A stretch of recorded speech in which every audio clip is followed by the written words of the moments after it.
Boa noite, camaradas. Agora, quarta-feira, 18 de junho, 19 horas e 32 minutos. Estou aqui com a Mar Revolta. Vamos fazer uma live fantástica. Espero que gostem. Quem for ver ao vivo, seja bem-vindo. Quem for ver depois, a mesma coisa. Repliquem esse conteúdo, que será de grande serventia aí para todos nós. Deixa eu convidá-la, a gente já começa.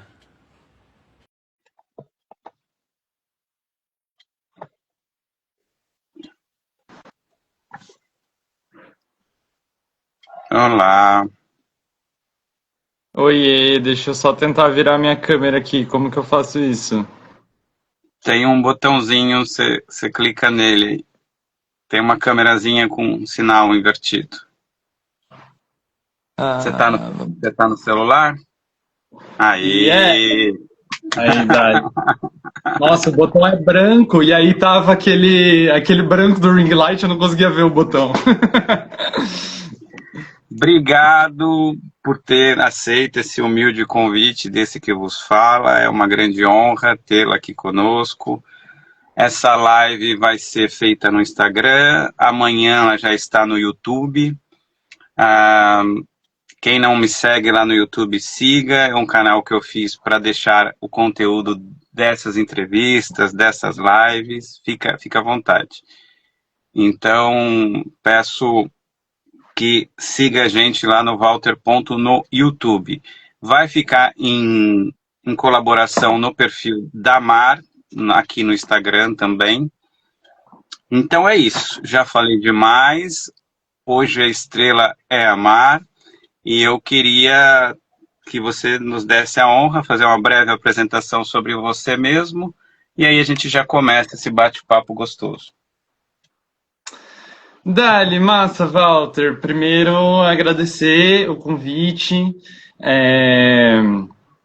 Feliz de poder também compartilhar com vocês aí um pouco das minhas perspectivas. Desculpa, gente. Deixa eu tomar um gole d'água aqui. Bom, vamos lá. Me apresentar rapidamente.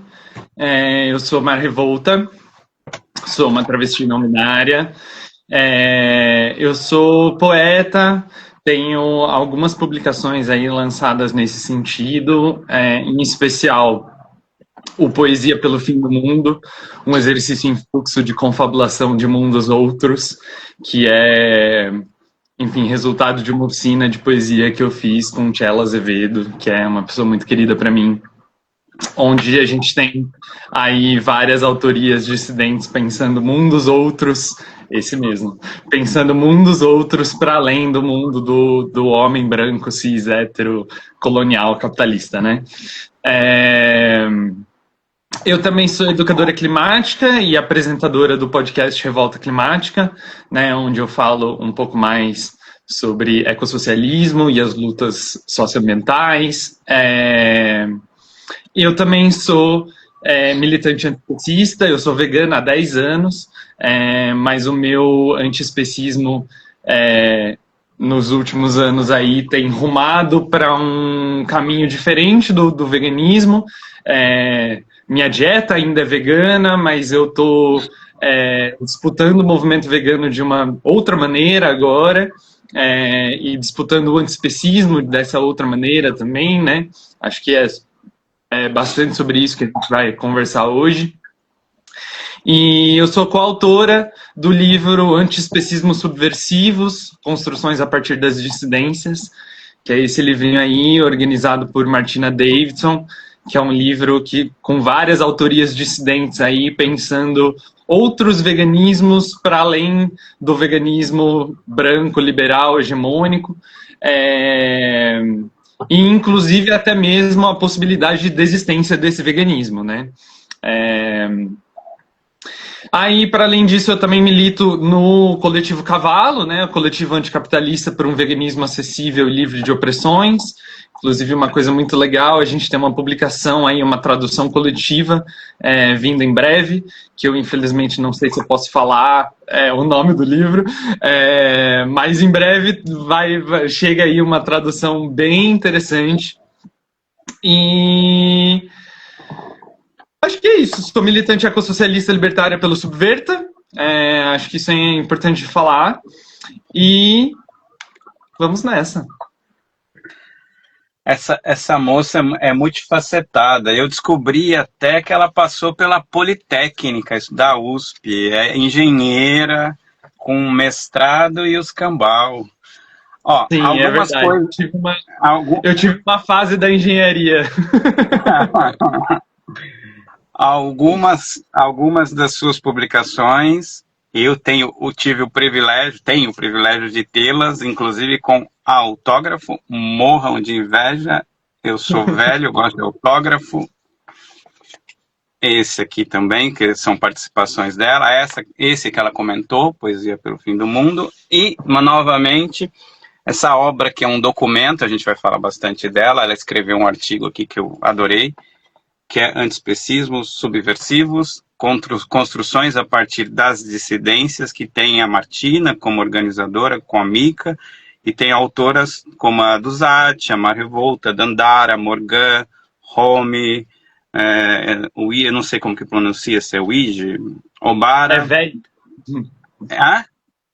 É véi. Véi, Okara e Nath.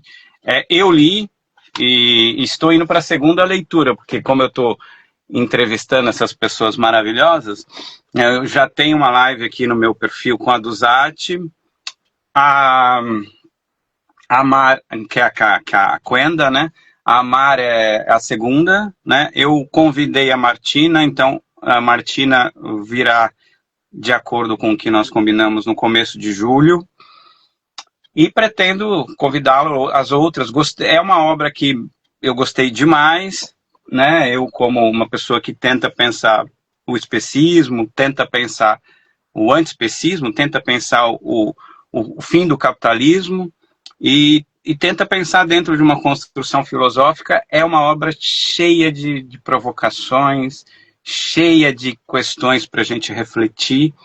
E independente, quem for ver essa live, se vocês concordam ou não concordam, aqui não se trata de concordância, é abrir a mente para pensar o que essas autoras maravilhosas, todas de grande gabarito intelectual, refletem, e ir no texto antes de falar besteira. Vão no texto, vejam as reflexões, e aí depois vocês falam, porque mas estão falando isso, estão falando... Não, leia, já leu? Não leu, então cala a boca.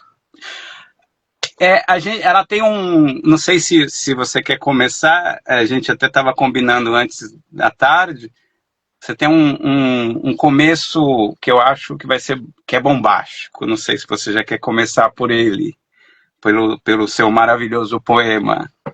Pode ser. Inclusive, acho que uma anedota aí antes.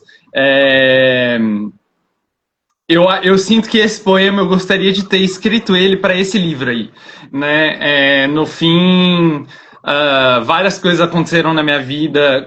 Quando Martina me mandou o convite para participar desse livro, minha vida estava meio atribulada, assim, e acabou que eu não consegui escrever. No fim, eu adaptei uma fala que eu fiz num seminário de veganismo e eu adaptei essa fala para entrar no livro, mas eu sinto que o que eu queria ter escrito para entrar nesse livro aí é essa poesia que eu vou recitar em breve, mas no fim não tem problema, porque a poesia depois foi publicada no dossiê Antiespecismos e Decolonialidade, da Revista Latino-Americana de Estudos Críticos Animais, e ele acabou virando um zine depois também, que você até mostrou aí, Muito Mais Que Humanas, e então ele acabou, né, sendo publicado de outras maneiras, esse mesmo, e depois a tradução dele para o espanhol foi publicada no Todo Era Hermoso e Nada Dolia, do coletivo Food Not Bombs,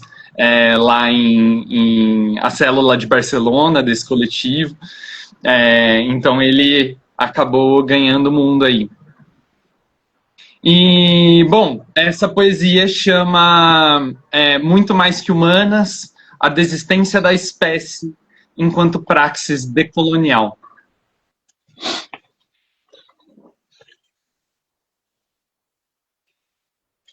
Não sou humana, pois essa categoria sempre foi reservada aos homens cis, héteros, magros, brancos, ricos e sem deficiência do norte global. Não sou humana, pois existem mais de 30 definições diferentes de espécie, a maioria escrita pelos mesmos homens cis brancos, e nenhuma delas me contempla. Não sou humana, pois a espécie é tão socialmente construída quanto raça e gênero, e pelos mesmos homens cis brancos utilizada enquanto ferramenta de opressão estrutural e estruturante à colonialidade capitalista. E Audre Lorde me ensinou: as ferramentas do Senhor jamais derrubarão a casa grande. Não sou humana, pois aprendi com Maria Lugones que humano-animal é a dicotomia central da modernidade colonial e que veio acompanhada de outros binarismos: homem, mulher, cultura, natureza, civilizado, selvagem. E Greta Gard bem apontou um dos lados, o dele, sempre superior, o outro, o nosso, sempre subalterno. Não sou humana, pois quando dizem que sou, o que querem dizer mesmo é que sou obrigada a pagar boleto. Não sou humana, pois se fosse não precisaria tanto lutar por direitos. Não sou humana, pois as travas, as sapas, as monas, as pretas, as gordas, as monstras, as originárias, as neurotípicas, as com deficiência, nós e todas as outras dissidências sempre fomos animalizadas. E é justamente através da nossa animalização que a racionalidade colonial branca justificou e segue justificando o racismo, o genocídio, o epistemicídio, a escravização. Afinal, a gente nem tem alma. Não sou humana, pois humano não é só projeto, é sistema. E é sistêmico o problema, portanto, para responder à pergunta de Okara, faço coro com Suzy Shock: não queremos ser mais esta humanidade. Cansei de tentar salvá-la de si mesma, tanto interna quanto externamente, pois Martina pontuou precisamente: salvar é humano demais. E Ailton Krenak também deu sua declaração: essa é a humanidade da exploração, da dissociação dos demais seres. E então, assim como o Geni desistiu do gênero, desisto eu, agora, da espécie. Não sou humano. E anseio pela transformação do sou em somos, pois segundo Donna Haraway, ser um é sempre devir com muitos. E mais da metade desse corpo são bactérias, vírus, fungos e arqueia. Lina contaminou mesmo nossas ideias. Nós somos coletivas multiespécie. Somos muito mais que humanos. Somos arraias, dançando em espirais em direção à luz do sol. Somos moreias, arrancando em mordidas os dedos que nos apontam nas ruas. Somos orcas, naufragando barcos que invadem territórios. Somos recifes de corais, bioconstruindo moradias, determinadamente resistindo ao embranquecimento do mundo. Somos cavalos marinhos gestando em nossos ventres outros mundos múltiplos. Somos fitoplâncton, nutrindo biomas, fluindo com as marés, renovando o oxigênio de Gaia. Somos águas vivas bioluminescentes, brilhando azul em nossas próprias profundezas, com tentáculos que tanto nos protegem quanto cauterizam nossas feridas, somos polvos, adaptando nossa expressão ao contexto, descentralizando sistemas para pensar também a partir do corpo. Somos Kraken, ou como despreciado, somos um monstro que vos fala, devorando inteiras as caravelas colonizadoras. Nós somos cosmos, em contínuo processo de construção e fortalecimento de alianças selvagens.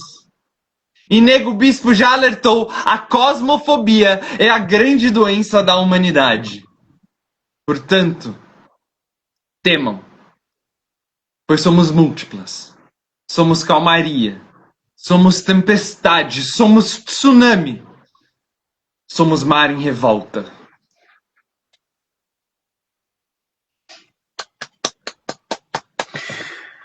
Olha, esse zine deveria vir com uma gravação sua. Porque a letra é emocionante, mas a maneira como você interpreta, como você dá vida a esse poema é emocionante. Eu fiquei até emocionado. Agora você fazendo isso para nós aqui ao vivo, né? Obrigado por esse momento. E eu acho que agora a gente já, né, com esse começo tão brilhante que fala muito do que a gente vai falar, porque seu poema é um poema manifesto, né? É um poema revolta, né? É um poema cheio de vida, é quase um Mayakovsky aplaudiria de pé. Então, é isso. O tema que a gente vai escolher falar aqui, que inclusive você escolheu, que é antiespecismo e a desistência da espécie. É um tema que em si fala muita coisa, ele já começa com grandes provocações, e a gente vive um mundo onde a espécie humana se autodestrói, destrói a todos que estão à sua volta, né, as outras espécies, e estamos sendo tão inteligentes que estamos destruindo o nosso planeta. Só que ele vai sobreviver. O que existe de vida em cima do planeta a gente não sabe. Então, eu começo com essa reflexão. No seu poema você fala da Haraway, né, do Donna Haraway, e essa ideia do devir com, né? Eu até pensei em textos de apoio para a gente falar aqui, mas eu acho que a gente tem tanta coisa para falar que eu desisti dessa ideia. Então eu já te dou a palavra para que você desenvolva esse tão complexo tema que você escolheu para abordar. Dali, primeiro eu queria agradecer e dizer que, tipo, esse poema, quando eu escrevi ele para o dossiê da revista latino-americana de estudos críticos animais, eu estava escrevendo ele ao mesmo tempo que eu estava tentando sintetizar essa pesquisa, né? É uma pesquisa, eu pesquiso o antiespecismo há mais de 10 anos já, né? E eu passei por um tempo, assim, em um veganismo bem liberal, né? Num veganismo bastante hambúrguer do futuro e carnes de soja sintetizadas de diversas maneiras diferentes, e essa coisa do industrializado, vegano, né?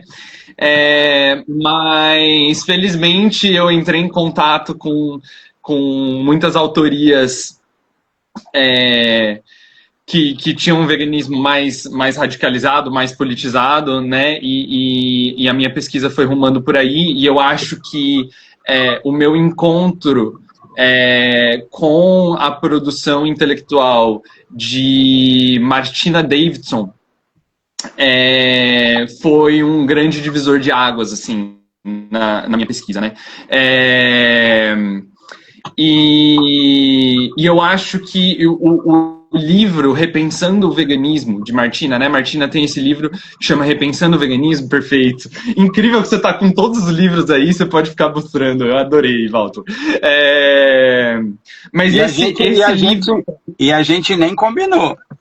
É verdade, é verdade.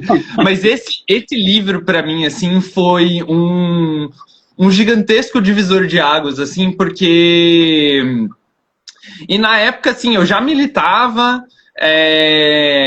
no movimento antiespecista e num movimento de um veganismo bem mais politizado, de um veganismo bem mais radicalizado já, e ainda assim, ao me fazer repensar o veganismo, Martina me fez perceber o quanto que veganismo também era uma identidade para mim, né? Me dizer vegana ou vegano na época, porque inclusive na época eu ainda achava que eu era um homem, mas era quase que uma identidade, era quase que uma essência de quem eu era, assim, e era uma coisa muito central, assim, para mim. E Martina, ao me fazer repensar o veganismo, me fez repensar essa identidade e com isso me fez repensar quem eu era, assim, sabe? Então foi um grande divisor de águas, assim, na minha pesquisa antiespecista, e a partir de Martina, eu fui entrando em contato com muitas das pessoas que eu cito nessa poesia, né? Inclusive Maria Lugones, inclusive Silco, enfim. E... Deixa eu recuperar minha linha de raciocínio. E aí, quando eu escrevi essa poesia, eu ainda estava nessa fase de...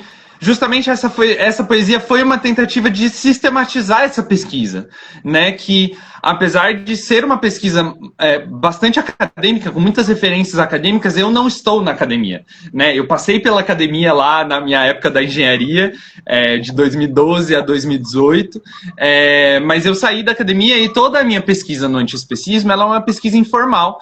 Ela é uma pesquisa que atravessa muito a minha militância e os meus afetos, as minhas relações. Mas então ela bebe muito de fontes acadêmicas, mas ela não é uma pesquisa acadêmica. E quando se pesquisa fora da academia, não se tem essa pressão de produzir, né, algo. Sim. E aí eu sinto que escrever algo para o dossiê Antiespecismos e Decolonialidades da Revista Latino-Americana de Estudos Críticos Animais foi essa possibilidade que eu encontrei de sistematizar todos esses 10 anos de pesquisa em um lugar só, né? E conseguir, de alguma forma,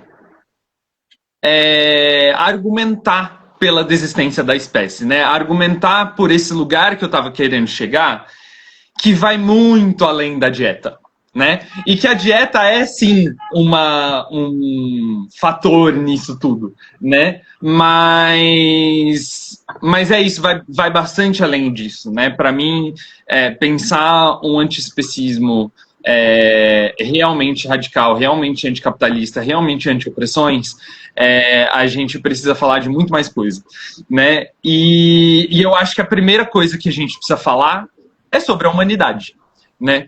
Porque no movimento vegano fala-se muito sobre o animal, né? E aí eu inclusive faço bastante a crítica de que muitas vezes fala-se sobre o animal de um lugar muito especista também, né? Porque muitas vezes fala-se só sobre vacas e porcos e galinhas, às vezes, no movimento bem protetores de pet, só se fala de cachorro e gato, mas esquece-se muito de todas as outras milhares de espécies que estão sendo dizimadas pela mineração, pela exploração de petróleo, que inclusive em algum momento a gente vai passar pelo leilão de petróleo que aconteceu ontem, que eu fui para o Rio de Janeiro acompanhar esse absurdo também. pelo agronegócio, né, que é o grande responsável pelo desmatamento no nosso país e é o maior emissor de gases de efeito estufa no nosso país, né? Então, muitas vezes se fala bastante do animal e em recortes muito específicos de quem são esses animais que estão sendo, entre aspas, protegidos por esse movimento vegano, mas fala-se muito pouco sobre o humano. E eu acho que não tem como falar sobre o animal sem falar sobre o humano, né? Essas categorias, né? E essa cisão entre essas categorias é uma herança colonial, né? Essa divisão entre humano e animal chega aqui nesse território onde estamos hoje, né? Que a gente pode, hoje em dia a gente chama de Brasil, América Latina, mas que a gente pode inclusive sonhar outros nomes aí para esse território, como Abya Yala, né, e Pindorama. Mas essa divisão humano-animal chega nesse território com as caravelas, né? E aí a Maria Lugones, ela vai dizer isso, né? Ela vai dizer que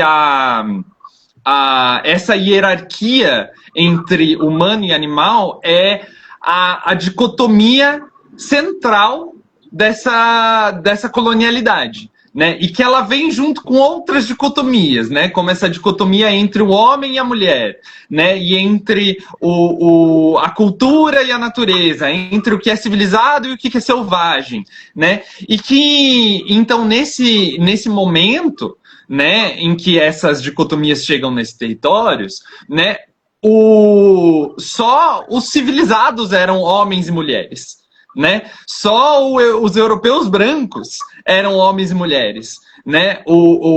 A população indígena desse território e a população africana, né, escravizada, trazida para cá à força, não eram entendidos enquanto humanos, né? Eram entendidos enquanto animais incontrolavelmente sexuais e selvagens, sabe? E a partir daí, gênero se torna um marcador dessa espécie também, né? Então, homens e mulheres são só esses europeus brancos, são só eles que são humanos, né? Então, gênero também se torna esse marcador exclusivo da espécie humana, e o quanto que isso não está imbrincado também com raça, né? Então, todas essas coisas, humano-animal, gênero, homem e mulher, né? Então, espécie, gênero e raça, todas essas coisas, elas têm essa mesma estrutura colonial, né? Elas vêm dessa mesma visão de mundo, né? Imposta pela colonização, né? Então, quando a gente fala sobre a humanidade está acabando com o planeta, né? É sempre importante questionar quem é essa humanidade, né? Porque é muito vantajoso para os 2.781 bilionários que existem no mundo. E, gente, é isso. Só existem 2.781 bilionários. É pouquíssimo. É pouquíssimo. Uma festa média de centro acadêmico. Eu fui presidente do centro acadêmico na época que eu estava na Poli, na engenharia da Poli. A nossa festa média dava 2.000 pessoas, sabe? É muito pouca gente, né? E o quanto que essa galera emite, né? Vamos pegar o 1% mais rico do mundo, emite 50% de todos os gases de efeito estufa, né? Que são emitidos no total, né? Ou seja, 1% mais rico emite a mesma coisa que os outros 99%, sabe? É muito absurdo, assim, sabe? Então, fica muito descarado falar que, a humanidade como um todo é responsável pelas mudanças climáticas, é responsável pela emergência climática, sabe? Tem, inclusive, um documentário que eu acho bastante interessante na Netflix, que chama Nosso Planeta Quebrando Barreiras. Já começo a crítica pelo nome, né? Nosso planeta, nosso de quem? Né? Essa coisa da propriedade com o planeta, mas a ideia do quebrando barreiras é sobre limites planetários, e que são a ideia de limites planetários é bem interessante. Eu acho que o documentário é uma introdução bastante interessante a esses conceitos de limites planetários, mas, ao mesmo tempo, várias vezes ao longo do documentário, mostra essa animação dessa multidão, assim, né, que representaria essa humanidade como um todo. E, inclusive, dá para ver nessa representação crianças caminhando em direção aos limites planetários, né, como se fôssemos todos nós que estamos caminhando juntos em direção a esse abismo, né? Inclusive crianças responsáveis pela emergência climática, assim, né? E eu acho muito hipócrita, assim, sabe? Colocarmos todos nós como responsáveis, porque daí a solução para esse problema vira fecha a torneira enquanto você escova o dente. Recicle seu lixo, tome banhos mais curtos, vá de bicicleta para o trabalho, sabe? Se cada um fizer sua parte, a gente resolve o problema, né? E esconde-se, né, toda essa estrutura que não vai mudar com mudanças individuais no nosso consumo, né? Mudanças individuais no nosso consumo são importantes, sim, para a gente ir se motivando, para a gente ir pesquisando cada vez mais, para mudar a nossa própria maneira de se relacionar com as coisas. Eu sinto que me tornar vegana fez eu precisar me reeducar alimentarmente, sabe? Eu precisei ir procurar sobre nutrição e entender melhor o que eu estava comendo.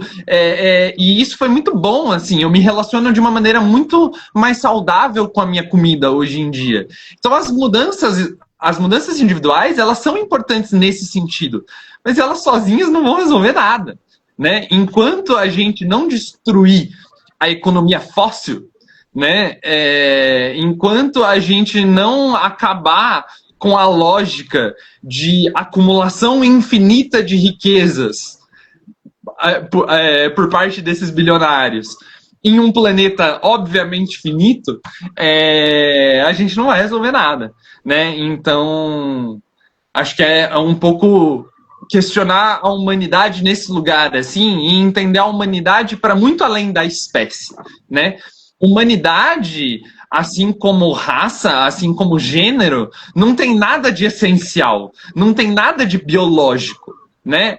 O humano é uma construção social, né? O que a gente entende por humano e o que a gente entende por um projeto de humanidade tem muito de colonialidade imbricado aí, né?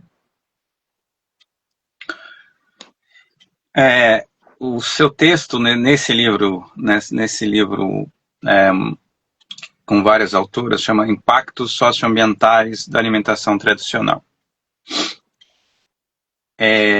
Esse texto é muito bom, eu até comentei contigo, e ele toca em parte do que você falou mais aqui, é claro. A sua reflexão é perfeita. Eu só colocaria um outro definidor, né, que a colonialidade traz, que é a classe, né? Gênero, raça, espécie e classe, né? Porque aí vai exatamente no que você falou, né? Que 1% da humanidade domina todos os recursos e tá fudendo geral, né? A gente estamos caminhando, né? Aquela frase que a Rosa Luxemburgo falou tão sabiamente, né? Ou socialismo ou barbárie. Nós nunca estivemos tão próximos da barbárie.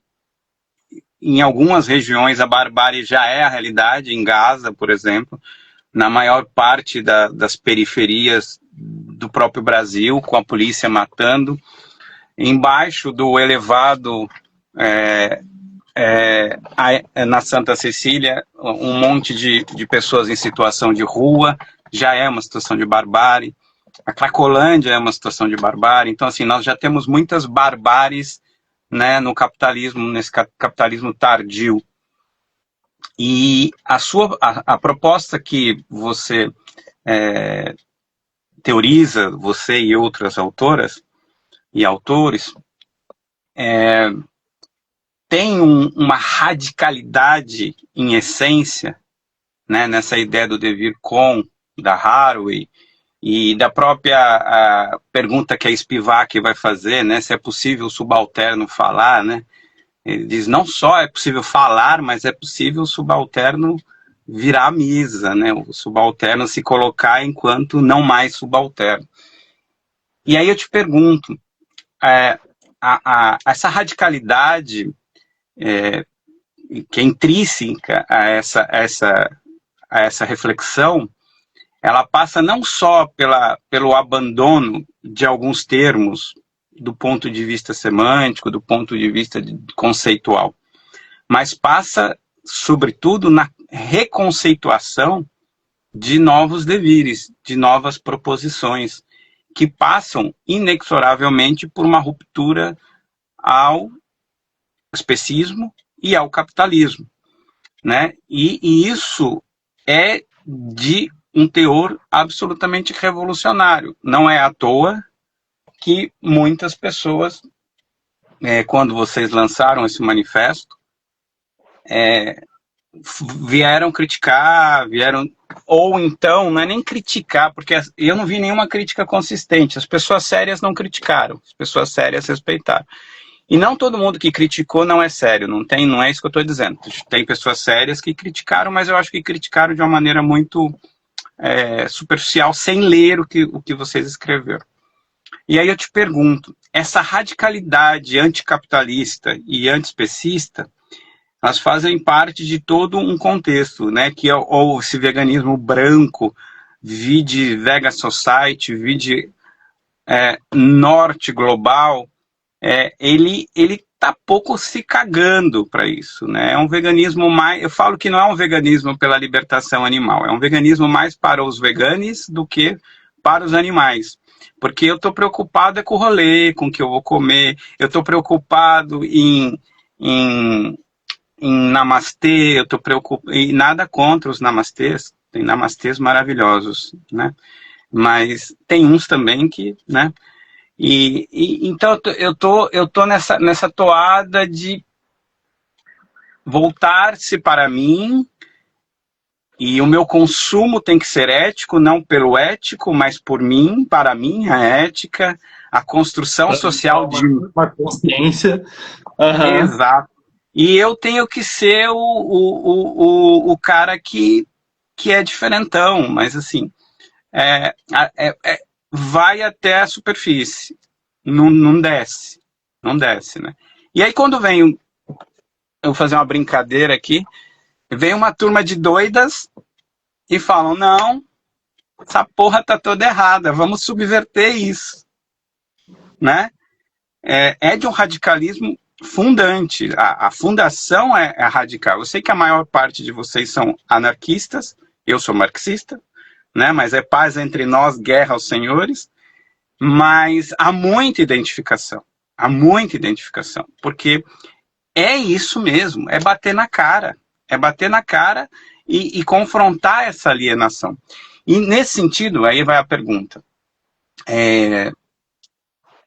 isso foi aos poucos, cada uma trilhando um caminho, porque ou foi eu sei que muitas atuam em coletivos diferentes, por exemplo, a Quenda tem um trabalho no Nordeste, a Martina no Rio e na Argentina, assim, são várias vozes dissidentes, não só no Brasil, como fora do Brasil.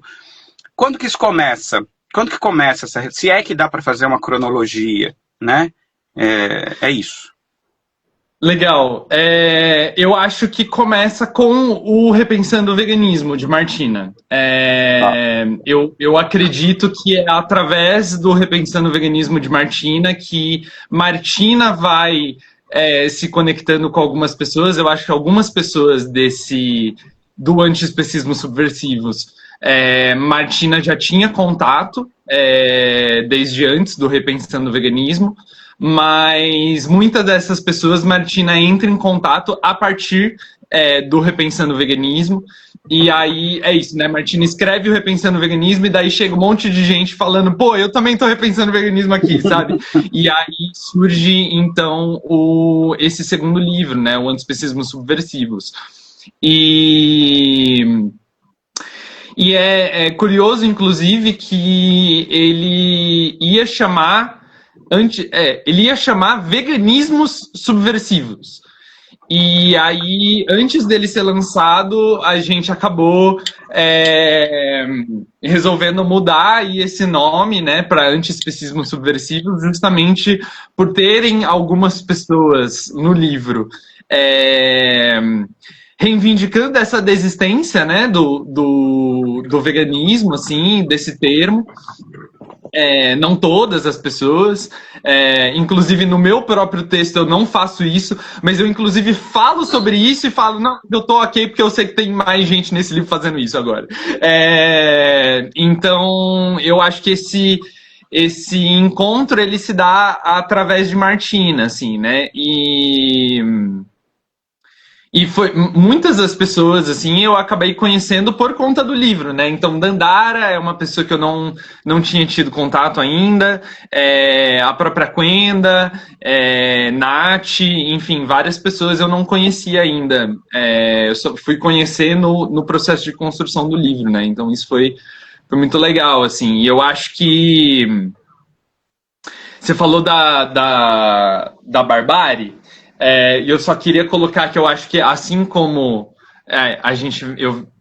eu faço muito isso, né, de questionar muitas palavras e os termos, eu costumo reivindicar a barbárie, e eu costumo falar mal da civilização, né, porque a barbárie também foi esse conceito criado pela colonialidade, do outro, né? Esse outro que não é civilizado, que é bárbaro e que precisa ser exterminado porque a cultura é inferior, né? E eu acho que o que a gente vive hoje, né? Por exemplo, na Palestina, ou embaixo do Minhocão aqui, né? Na região onde eu habito, não é a barbárie, é a própria civilização, né? É o epítome da civilização, é a civilização dando certo.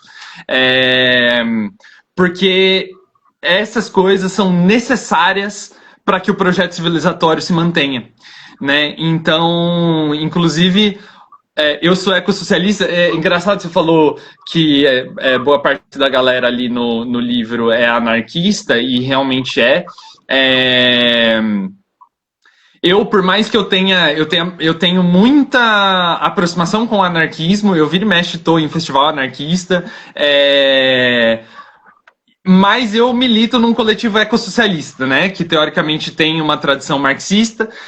Eu mesma não sou muito estudiosa de Marx, mas eu encontrei no ecossocialismo libertário, e aí é importante colocar isso, né, porque eu acho que existem muitos ecossocialismos, mas eu encontrei no ecossocialismo libertário uma ponte muito interessante entre o anarquismo e o marxismo, que me satisfaz bastante, assim, sabe? Porque eu gosto muito do materialismo histórico dialético, né, enquanto uma ferramenta de análise, né, da história, da materialidade, da realidade, enfim, e da própria colonialidade, né, porque eu acho que nada melhor do que um método desenvolvido por um homem branco europeu para descrever um bagulho que foi construído por homens brancos europeus, né? Então acho que estudar Marx é fundamental nesse sentido. Mas o ecossocialismo ele também abre muita margem e principalmente o ecossocialismo libertário, ele abre muitas portas para outras percepções, né? Inclusive o anarquismo e inclusive as percepções dos povos indígenas, do bem viver, né? Enfim, das culturas de matriz africana, né? Do Ubuntu, da capoeira, do jongo, enfim, poderia citar várias coisas aqui, né? E aí você falou da Donna Haraway, e eu acho que essa ideia de devir com se conecta muito aí, tanto no micro quanto no macro, né? Porque eu acho que a ideia do ecossocialismo libertário é construir um mundo onde possam caber muitos mundos, né? Eu falo muito assim que... E eu acho que isso vem bastante também do anarquismo, né? Enfim, Zapata, a Revolução Zapatista usa bastante esse lema, né? Um mundo onde caibam muitos mundos. E eu acho que é isso, né? A Haraway, quando ela fala do ser um é sempre devir com muitos, ela está falando dessa ideia, ou melhor, ela está falando contra essa ideia colonial de um indivíduo, né? De eu sou eu e eu sou separada do mundo, né? E primeiro que, tipo, eu não sou eu sem a minha rede, né? E segundo que nem eu, organismo, sou só eu, assim, né? É isso. 90% das células que compõem esse corpo são preenchidas por genomas de bactérias, fungos e protistas e outras coisas, né? Nosso aparelho digestivo não funciona sem todas as bactérias e fungos que estão nos nossos intestinos, né? A nossa pele está cheia de bactérias e fungos, a nossa boca está cheia de bactérias e fungos. Então, no fim das contas, nós somos coletivas multiespécie, né? E então, desde o micro, ser um é devir com muitos, mas no macro também, né? Sim. O coletivo ecossocialista sozinho não vai fazer nada, né? O coletivo anarquista sozinho não vai fazer nada. Os povos indígenas isolados não vão fazer nada. Né? E a gente pode começar essas lutas, elas precisam estar conectadas. Sim. Né? Porque no fim das contas é isso, a gente quer destruir algo que se impôs em todos os lugares, né? Então temos todos esse inimigo comum, que é a colonialidade capitalista, né? E eu acho que é aí também que o ecossocialismo libertário faz uma crítica muito acertada à burocracia, né? Ao comunismo burocratizado, ao comunismo soviético, por exemplo, ao marxismo-leninismo de base muito centralizada, né? Que acaba querendo construir uma outra coisa que vai substituir o capitalismo. E assim, pelo amor de Deus, né? Por exemplo, se olha para o Brasil, o tamanho desse território, eu não acredito numa revolução brasileira. Pelo amor de Deus, eu quero muitas revoluções nesse território, sabe? Esse território é gigantesco, né? Tem cada região tem suas próprias particularidades, né? E problemas e necessidades e coisas. Então, a gente precisa de fato de muitas revoluções, né? Então, eu acho que é sobre construir essas alianças no macro também e esse devir com que a Haraway fala nesse macro também, né? A análise da barbárie que você faz é brilhante, adorei. É verdade. Esse conceito de barbárie como o bárbaro, o outro, né? O asiático, o muçulmano. Por que os muçulmanos são chamados de bárbaro, né? Israel chama os palestinos de bárbaro e por aí vai. Concordo, sim, é importante a gente pensar sobre de onde vêm os termos que nós usamos, né? E com relação a essa crítica eu não chamaria de leninismo, eles resgatam, eles usam esse termo, marxistas-leninistas, não, stalinistas, esses porra. Essa tradição stalinista fudeu o rolê. Mas, enfim, eu vou te propor algo, e para quem está nos assistindo ao vivo também, a porcaria da Meta impõe um limite de 1 hora. Até o ano passado eu já consegui fazer live de 3 horas aqui. Não tinha, daí eles mudaram agora, eu tenho 1 hora. Então, eles vão me derrubar daqui a pouco. Mas para que eles não me derrubem, eu me derrubo. Eu faço, não deixo eles usarem dessa imposição. Então eu vou propor, se você concordar, se você tiver tempo para isso, que a gente retome para uma parte 2, enquanto isso as pessoas de repente correm lá, pegam uma água, mas voltem aqui. Agora nós estamos com 10 pessoas ao vivo, mas já chegou a 13, 14, então eu vou derrubar, mas a gente tem alguns minutinhos aí. Você concorda, primeiramente? Com certeza. Com certeza. Tá uma delícia. Você tem algum, para a gente encerrar essa primeira parte? Olha, eu te pegando de calça curta aí. Você tem algum poema que você consiga encerrar essa primeira parte? Pô, tenho. Inclusive, um poema que surgiu numa marcha pelo clima, e ele surgiu desse texto que está nesse livro aí. Teve um dos parágrafos que, quando eu estava relendo, eu falei, pô, isso aqui vira um poema, hein?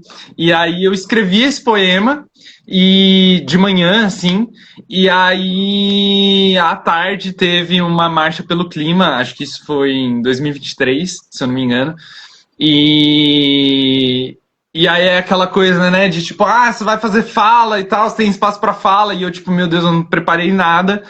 Mas aí lembrei do poema que eu tinha escrito de manhã e declamei esse poema. Foi bem interessante, assim, inclusive, porque foi a primeira vez que eu declamei poemas no microfone, assim, né? E hoje em dia eu tenho, inclusive, feito performances com muito mais que humanas, né? Mais que 10 minutos ou não? Não, esse é rapidinho. Tá, então vai lá. Ele é assim, ó. Desmatamento não é só tirar o mato. Se veganismo é sobre libertação animal, aqui está um impacto direto para os animais. Desmatamento não é só tirar o mato. A Amazônia abriga 20% de todas as espécies conhecidas do planeta. Desmatamento não é só tirar o mato. Micos, saguis, onças, tatus, jacarés, tucanos, araras, tuiuius, tamanduás, antas, javalis, sucuris. O correntão derruba tudo. Desmatamento é matar a mata. Depois de extraída a madeira ilegal de alto valor, o fogo transforma o que era uma floresta em pasto. Desmatamento não é só tirar o mato. E assim, toda a fauna e flora daquela região é substituída por gado e capim. Desmatamento não é só tirar o mato. E depois que a boiada passa, logo vem a monocultura. Monocultura é desmatamento. E desmatamento não é só tirar o mato. Eu adoro esse poema. Eu já tô conhecendo muitos poemas seus, não vale. Mas para quem não mais você recitando é outra coisa. Você sabe que eu escrevo poesia já há bastante tempo, estou tomando coragem para publicar, mas eu nunca tive a capacidade de declamar. Eu acho porque assim, às vezes a pessoa acha que todo poeta é capaz de declamar suas poesias. Não, tem gente que não consegue declamar. Eu leio, mas declamar, eu acho, é uma nova interpretação, é uma recriação daquilo que já se criou. É muito, muito foda. Gente, quem tá aqui, me ouçam com atenção, ouçam Titio. Vou derrubar a live por causa da Meta, que já está dando 1 hora. Quem está aqui, por favor, volte para acompanhar a parte 2, que está uma delícia. E chamem outras pessoas, peguem uma água correndo e voltem. Eu vou derrubar aqui, a gente volta para a parte 2. Obrigado, minha querida, até agora, e vamos voltar para a parte 2. Você volta, né? Senão não tem graça. Então tá bom. Um beijo, tchau. Beijo. Segunda parte da live com a Mar. Hoje é dia 18 de junho. Agora são 20 horas e 28 minutos. Ela já entrou. Já vou começar, já vou convidá-la para ser rapidão. Tá muito bom.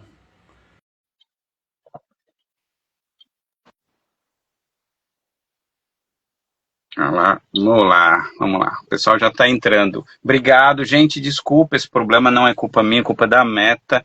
Muito em breve eu acho que eu vou começar a fazer lives no YouTube. Mas aqui a gente tem mais seguidores, então eu prefiro fazer aqui por enquanto e depois passar para o YouTube. Mas talvez eu grave antes, enfim, estou pensando como fazer, como burlar esse sistema. Por enquanto a maneira que eu achei foi essa.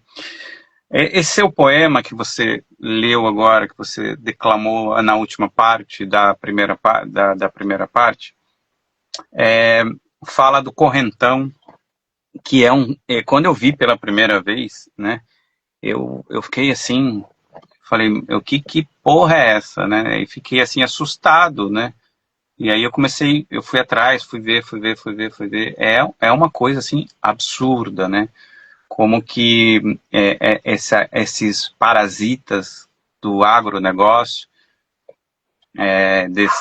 que representam o que há de mais espúrio, o que há de mais abominável no que já é abominável, que é o sistema capitalista, eles dominam o Brasil, e você fala isso aqui no seu livro, no seu artigo, nesse livro, desde as capitanias hereditárias, essa raça de e nós só e você fala, uma das grandes focos da sua militância é a justiça climática, a luta, né, pela justiça climática. Eu queria que a gente nessa segunda parte, junto, claro, porque uma coisa está linkada à outra, né, nós não somos representantes do veganismo liberal clássico que desassocia tudo de tudo e que não fala nada de nada. Nós linkamos todas as pontas, né? Nós pensamos de uma maneira filosófica, de uma maneira completa, tentamos pelo menos. Então não tem como desassociar a justiça climática de todos os outros tópicos que a gente já falou até aqui. Ao contrário, né? Eles estão juntos. Eu queria que você falasse um pouquinho da sua luta por essa pauta, e quando começou, se foi junto com o veganismo, se veio depois. Eu sei que você fez uma série de especializações, que você estuda bastante essa parte, e definir, né, porque há muita confusão, há muita besteira que se chama, que se reivindica como justiça climática, que não é nem justiça e nem é climática. Então, eu queria que você falasse um pouco sobre isso nesse começo. Dale.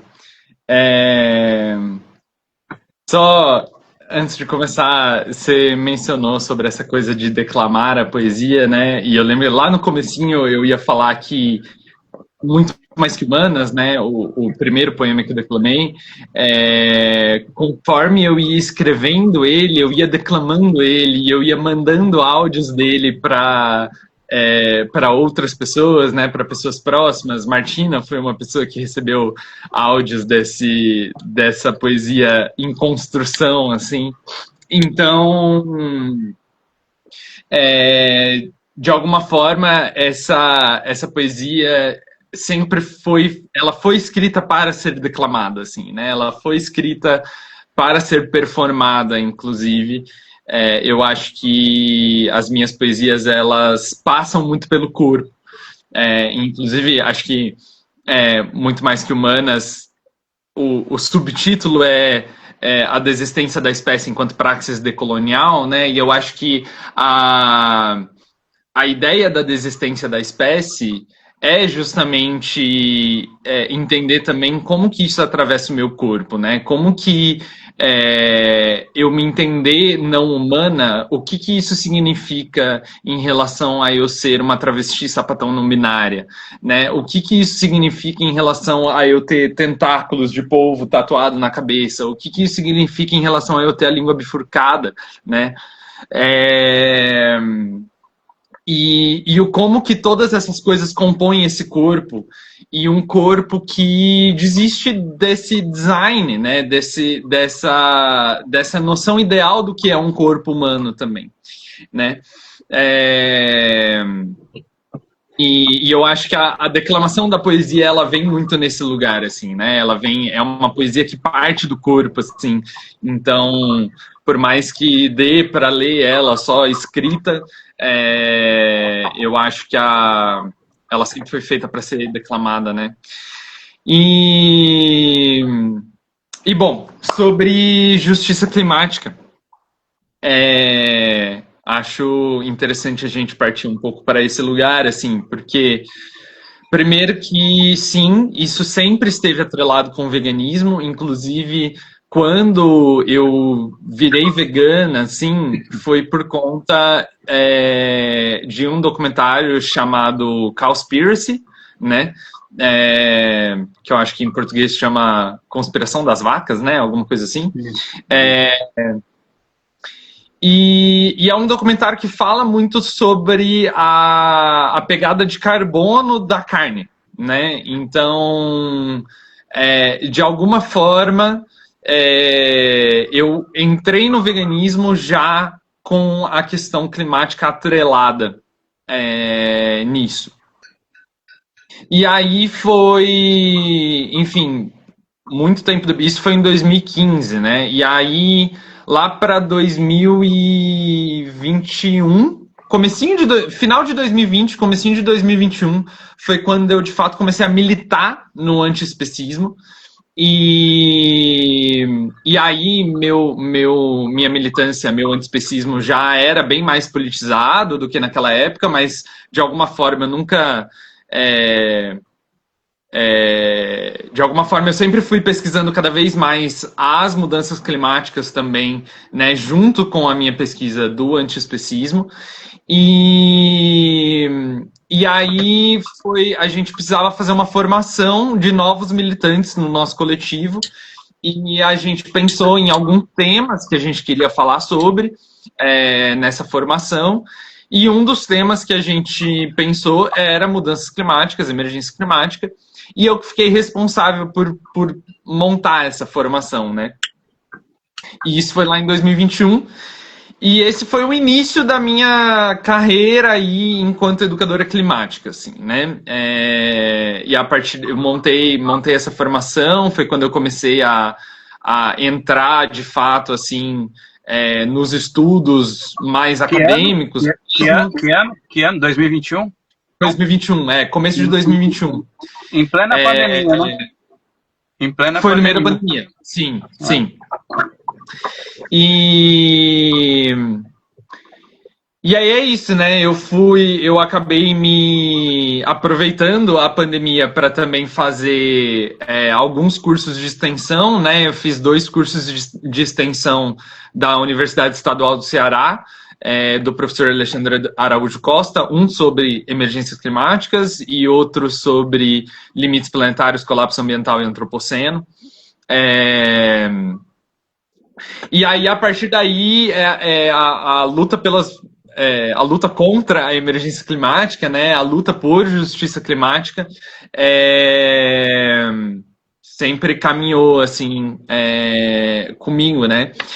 E eu acho que uma das coisas que eu mais tenho falado sobre quando a gente fala de justiça climática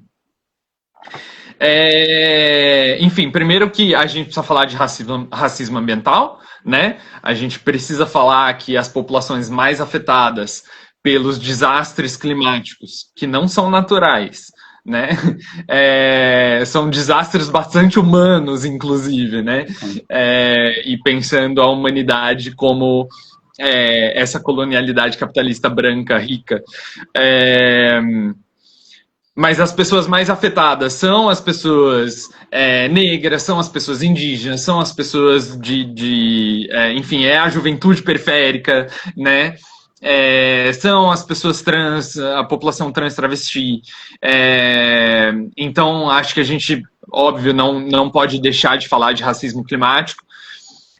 Mas uma coisa que eu tenho mobilizado muito é o debate da transição energética, né?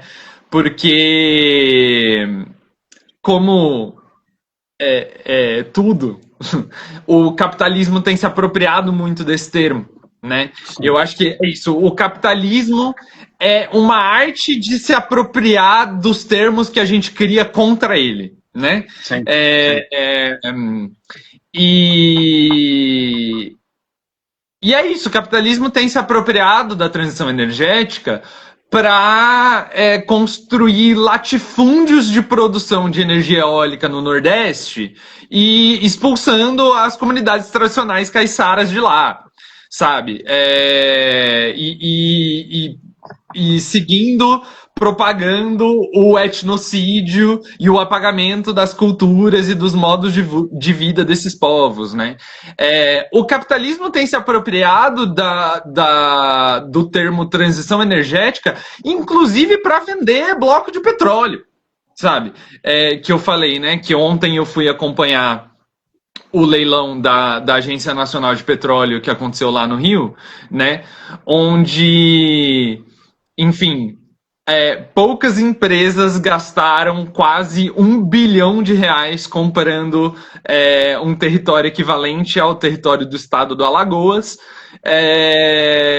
em blocos de exploração de petróleo, né? Sendo que 844 milhões de reais foram gastos na Foz do Amazonas, né? Foi o grande foco desse leilão.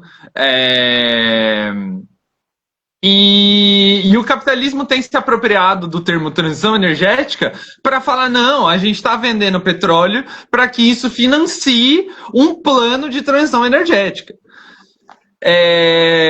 Para que isso garanta a soberania energética do país e que a gente possa financiar a transição energética. Só que isso é a maior ladainha que já se ouviu na história, né? A gente, enfim, primeiro precisa lembrar que por mais que o governo tenha prometido um plano de transição energética em vários lugares diferentes e segue dizendo que o Brasil tem que ser liderança na luta contra as mudanças climáticas e na transição energética, a gente ainda não tem um plano de transição energética para o país. A gente não tem um plano que detalhe projetos, prazos, orçamento, sabe? De todo o dinheiro que vem da produção de combustíveis fósseis, só 0,06% é usado para financiar algum tipo de transição energética, sabe? Então a gente precisa se perguntar mesmo, né? Que transição energética é essa de que estão falando, né? E a gente precisa entender que transição energética justa só se faz com o fim do capitalismo, né? Porque a gente precisa entender que o capitalismo ele é construído em cima de uma economia fóssil. Sim. Né? Então, a gente descarbonizar a economia não é um debate meramente técnico. Não é uma coisa assim, daqui a pouco vão desenvolver uma tecnologia que energia solar vai ficar assim muito mais eficiente e aí todos os problemas vão estar resolvidos, porque daí a gente vai ter energia solar sobrando e a gente não vai precisar mais queimar petróleo e resolveu, acabou, pronto, acabou. Não é isso. Não vai acontecer isso, sabe? Tipo, os donos das jazidas de petróleo, a galera que comprou bloco de petróleo na Foz do Amazonas ontem, eles não vão virar e falar assim, é verdade, aqueles 844 milhões de reais que a gente gastou lá ontem, puta, mudanças climáticas, né? Deixa quieto, não vamos explorar esse petróleo não, vamos deixar o petróleo lá no chão. Isso não vai acontecer, sabe? E essa galera, que inclusive são as mesmas empresas que criaram e que financiam o negacionismo climático, né, de uma maneira muito organizada e muito articulada, né, e que a gente tem inclusive documentos para provar isso, né, documentos onde essa galera escreve assim, a vitória chegará quando pessoas que defenderem o protocolo de Kyoto com base na ciência existente pareçam fora da realidade. Né? É nesse nível de desinformação que essa galera quer chegar, e isso é um documento de 1998, assim, sabe? É um documento que já está antigo. Né? Essa galera sabe dos potenciais efeitos de combustíveis fósseis desde pelo menos 1968, né? Quando a Universidade de Stanford produz o primeiro relatório sobre combustíveis fósseis e poluentes persistentes para o Instituto Americano de Petróleo, né? Então, é importante entender que essa galera está nas próprias posições de poder ou eles têm seus representantes lá nessas posições de poder e eles pagam muito bem os seus representantes, né? Então, se a gente for falar sobre subsídios, né? No Brasil, a produção de combustíveis fósseis, a indústria fóssil no Brasil, recebe 81 bilhões de reais de subsídios por ano. Isso é 20 vezes mais do que o orçamento do Ministério do Meio Ambiente, do IBAMA e do ICMBio juntos. Eu vou repetir essa informação. Exato. A indústria fóssil no Brasil recebe 81 bilhões de reais em subsídios por ano. Isso é 20 vezes mais do que o orçamento do Ministério do Meio Ambiente, do IBAMA e do ICMBio juntos. Percebe que não é uma questão de tipo, elegemos Lula ou elegemos Bolsonaro, sabe?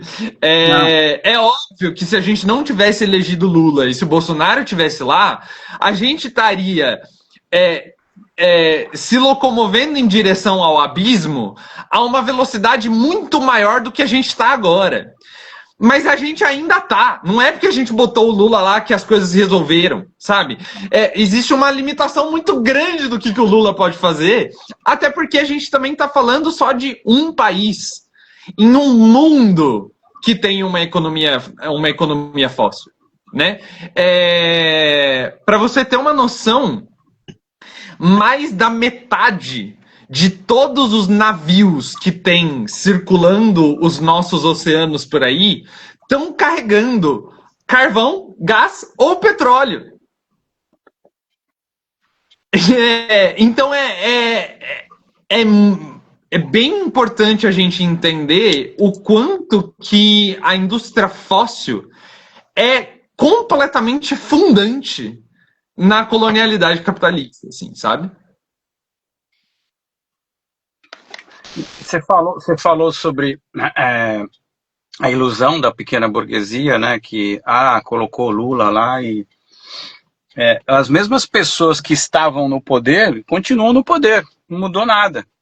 Mudou o mandatário que não manda nada, porque no fundo, é claro, há uma diferença de projeto ideológico em muitos pontos, há alguns avanços, mas o que manda no capital, que manda no sistema capitalista, que é o capital, continua do mesmo jeito, com as mesmas mãos, com a mesma sanha, tudo aquilo que o Lula criticava do governo do Bolsonaro, inclusive o teto de gastos, ele está fazendo parecido. Os Yanomamis continuam morrendo, lideranças indígenas continuam sendo assassinados, os pretos pobres nas periferias continuam sendo assassinados, e não é só com a polícia de Tarcísio. Na Bahia, que é um governo do PT, a violência é brutal, né? Enfim, vários pontos aí que a gente poderia criticar. Agora, a Foz do Amazônia sendo leiloada aí para... E ainda vem com a desculpa, não, vocês são muito sectários, né? E é engraçado que a gente não vê muita saída, mesmo com o capitalismo, tudo que ele se apropria, ele se apropria para o lucro desse 1% que continua no poder, que inclusive agora elegeram o Trump nos Estados Unidos, que é o que? Dessas tecnologias chamada de propósito geral, um dos grandes poluidores do futuro, que pouca gente está falando e que pouca gente está refletindo, que é a inteligência artificial. Né? Para manter essas grandes, essas big, né? Tem aí uma quantidade de recursos que promove a destruição, inclusive para resfriar esses grandes centros, é água potável, energia.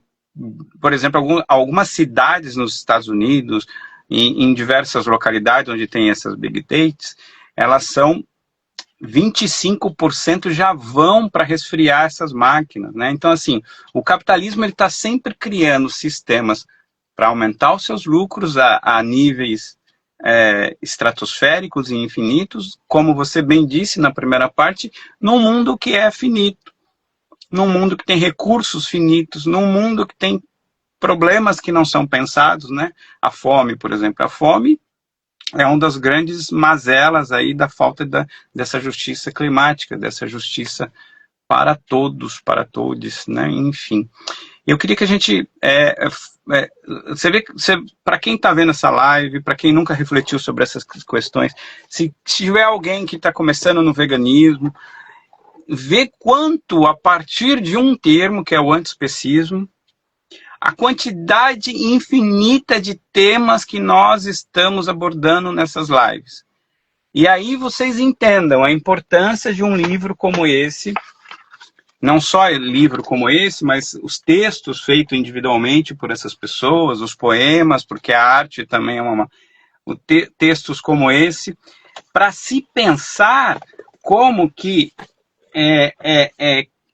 o capitalismo se apropria, como bem disse Amar, das nossas pautas, ou até ajuda a criar algumas, como foi o caso do veganismo, que surge no centro do capitalismo, numa Europa pós-guerra, numa burguesia inglesa, e essas abordagens dissidentes, essas abordagens revolucionárias, propõem justamente a subversão disso. E vocês vejam como essa live está sendo fantástica. A quantidade, assim, se a gente fosse abordar, pegar um caderninho e falar, olha, eles estão falando disso, fosse fazer um ticano, né? A gente já falou de tanta coisa aqui em 1 hora e pouco, né? E talvez se a gente fosse fazer uma live com algum propósito de veganismo liberal, a gente já está falando de produtos de selo e de marca. Né? Ó, você ver a diferença de mundos. Então, assim, ainda bem que essas coisas ficam gravadas e pessoas vão poder ver isso em outras perspectivas. Então, quem está gostando dessa live, ou você que está vendo depois, ajudem a multiplicar esse... E eu, como bom comunista, esse material é público, podem fazer cortes, só deem a fonte, né? Porque aí também já é questão de caráter, né? Então, podem fazer cortes, porque eu estou encantado com a quantidade de assuntos que a gente vem abordando aqui. Agora eu vou te fazer uma pergunta que eu acho que você já falou. É impossível falar em justiça climática sem falar no fim do capitalismo, ou seja, não há reformas que possibilite qualquer avanço, ou mesmo que tenha um avanço aqui e acolá, há outros. Inclusive, até uma curiosidade, eu vi você, estou misturando os assuntos aqui, mas é que eu lembrei, passou aqui, eu não quero perder a pergunta. Eu vi você numa atuação muito forte, numa termoelétrica que querem construir aqui na Serra da Mantiqueira. Me corrija se eu estiver errado, em Caçapava. Uhum. Como é que está isso aí? Eu te fiz a pergunta do não tem como ter justiça climática, só para ficar registrado, sem o fim do capitalismo. Mas primeiro, se você puder responder, como é que está essa termoelétrica aí? Bom, então, inclusive o leilão de petróleo de ontem é uma atualização dessa luta contra a termoelétrica, porque, assim, por enquanto, o processo da termoelétrica está barrado por conta da falta de licenciamento ambiental do IBAMA, né? O IBAMA julgou insuficientes os estudos de impacto ambiental que a empresa apresentou, né? A empresa que quer construir a termoelétrica. E aí eu preciso colocar que não é o IBAMA sozinho, né? Porque é por conta de muita pressão popular e é por conta, inclusive, da sociedade civil se organizando para ler os estudos de impacto ambiental e criar e construir nossos próprios relatórios falando das insuficiências e mandando para o IBAMA e adicionando isso no processo do IBAMA. Então, é isso, né? Tipo, não é só o IBAMA, é por conta da mobilização da população local, né? E não só da população local, mas da população expandida também, né? Porque essa termoelétrica sozinha que está sob ameaça de construção no município de Caçapava, no Vale do Paraíba, ela sozinha aumentaria as emissões de gás de efeito estufa do país inteiro em 13%. Né? Então, assim, é um problema do país inteiro, né? Não é só 13%. Caralho! E é uma mega termoelétrica, seria a maior termoelétrica da América Latina inteira, se ela fosse construída. E por que eu falo que essa luta tem uma atualização por conta do leilão de ontem? Porque o foco secundário do leilão foi a Bacia de Santos. Falei, né? O foco primário foi a Foz do Amazonas, mas o foco secundário foi a Bacia de Santos. Foram mais de 150 milhões de reais aí que foram gastos na compra de blocos de exploração de petróleo na Bacia de Santos. E a termoelétrica do Vale do Paraíba,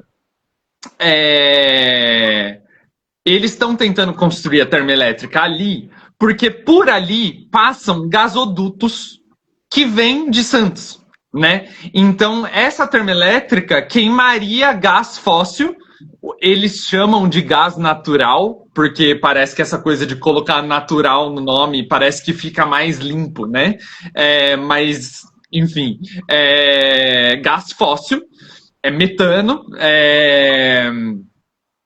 e não só metano, né, mas outros hidrocarbonetos também, enfim. Mas justamente por ali, pelo Vale do Paraíba, passam esses gasodutos, né? Então todo o transporte do gás da Bacia de Santos para lá tá garantido, né? Inclusive é muito louco, assim, o gasoduto passa na frente do terreno onde eles querem construir a termoelétrica, assim, sabe? Tipo, e eles já tentaram construir essa termoelétrica em vários municípios ali do Vale do Paraíba e houve pressão popular em todos esses municípios para barrar essa construção, então eles ficam, né, mudando o projeto de lugar para tentar construir ali, mas eles querem construir ali por causa desses gasodutos, né? E justamente mostra o quanto que a prioridade deles é o lucro, né? É a facilidade de conseguir construir perto do gasoduto, porque daí o transporte está garantido, mas não se pensa, por exemplo, que numa região de vale, todos os gases que são emitidos ali têm dificuldade de dispersar, porque você tem montanha dos dois lados, né? Então, a própria geomorfologia da região deixa tudo muito pior, assim, toda aquela poluição vai ficar presa ali, né? Você imagina o quanto que o quanto que vai aumentar dos casos de doenças respiratórias, né? O quanto que isso não vai sobrecarregar os sistemas de saúde dessa região, né? E não vai ser só em Caçapava, no município de Caçapava, né? O vale inteiro vai ser afetado ali. E o que está travando a construção dessa termoelétrica, por enquanto, é essa insuficiência dos estudos de impacto ambiental, né, e a ausência do licenciamento pelo IBAMA. Mas aí também precisamos lembrar que está em tramitação o PL da devastação, que flexibiliza o licenciamento ambiental. Sim. E, inclusive, torna opcional o licenciamento ambiental para alguns setores específicos. E termoelétrica, energia, produção de energia, é um desses setores, né? Então, se o PL da devastação passar, a construção dessa termoelétrica fica muito mais próxima de acontecer, né? E com a nova compra desses blocos de exploração na Bacia de Santos, né? Cria-se muito mais motivo do lado dos bilionários para conseguir construir essa termoelétrica, né? Então cria-se muito mais motivo para promover ainda mais o PL da devastação, né? E aí eu acho que ainda uma outra novidade em relação a isso é que ontem eu fiquei sabendo que agora temos uma nova ameaça de termoelétrica no litoral paulista, dessa vez no litoral sul, que é em Peruíbe, né? Inclusive, tinha o povo indígena Guarani, que é lá de Peruíbe, que eu conheci no Festival Cultivo e Resistência em abril, que é um festival anarquista, né? Eu falei que vira e mexe, eu tô aí circulando pelos festivais anarquistas. Eu conheci essa galera lá em Peruíbe em abril, e eles estavam ontem lá no Rio de Janeiro também, acompanhando o leilão de petróleo, justamente porque eles agora estão com uma ameaça de construção de termoelétrica por lá também, e eu tô até para fazer essa pesquisa e entender melhor se inclusive, talvez seja inclusive a mesma empresa que esteja querendo construir essa termoelétrica em Peruíbe, mas não tenho certeza dessa informação ainda. Mas a certeza que eu tenho é que seria uma termoelétrica que também queimaria gás fóssil vindo da Bacia de Santos, né? Da exploração de petróleo da Bacia de Santos. Então, é isso, né? Perceber, assim, o quanto que... e ainda, eles conseguem usar transição energética nesse contexto, assim, porque eles falam que isso é transição energética, porque termoelétrica a gás fóssil é menos poluente do que termoelétrica a carvão. E, de fato, termoelétrica a carvão é muito mais poluente do que termoelétrica a gás fóssil. Mas, assim, a maior parte da matriz energética do Brasil é hidrelétrica, sabe? Que é muito menos poluente do que termoelétrica. Então, não tem como construir termoelétrica e falar que é parte de transição energética, sabe? Ainda mais porque se a gente está, de fato, falando sobre transição energética, e se a gente está falando de transição energética justa, né, significa transicionar de uma fonte fóssil para uma fonte renovável, né? Só que não é isso que está acontecendo. As fontes renováveis estão aí aumentando cada vez mais a sua disponibilidade, mas isso só está sobrepondo a energia fóssil. Sabe, só tem cada vez mais energia, e o capitalismo é esse sistema que, quanto mais energia tiver, mais eles vão querer transformar essa energia em lucro, né? Então não está existindo essa transição, né? Só tem cada vez mais energia para fazer o quê? Para energizar data center, para fazer inteligência artificial, que nem estava falando, né? Essas coisas... Essas tecnologias que vão sendo criadas, que gastam cada vez mais energia, né? E que criam, inclusive, essa demanda constante por cada vez mais energia, e aí, de alguma forma, não tem como abandonar a energia fóssil, sabe? Você sabe que já a inteligência artificial, que é tão recente, né? Ela já consome 2% da energia do mundo. A Microsoft e a Microsoft, a Google, acho que 2 ou 3 dessas gigantes do mercado, eles já estão estudando a fazer usinas nucleares para alimentar seus data centers. Você vê que loucura a coisa. Agora, só para a gente, eu não quero que, por mim eu faria uma live de 10 horas contigo. Se você topar, a gente vai derrubando, fazendo. Estou brincando. Mas adoraria.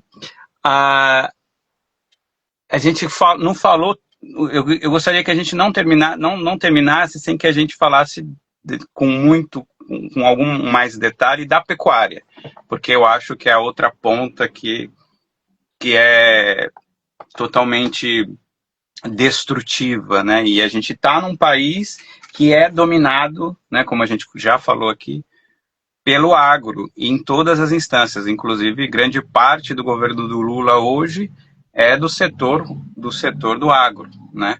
Todos os governos serão, só se for um governo revolucionário que corte a cabeça dessa galera toda. Mas, tirando isso, nós vamos continuar tendo esse problema. Queria que a gente falasse um pouquinho, só para arrematar aí, da pecuária.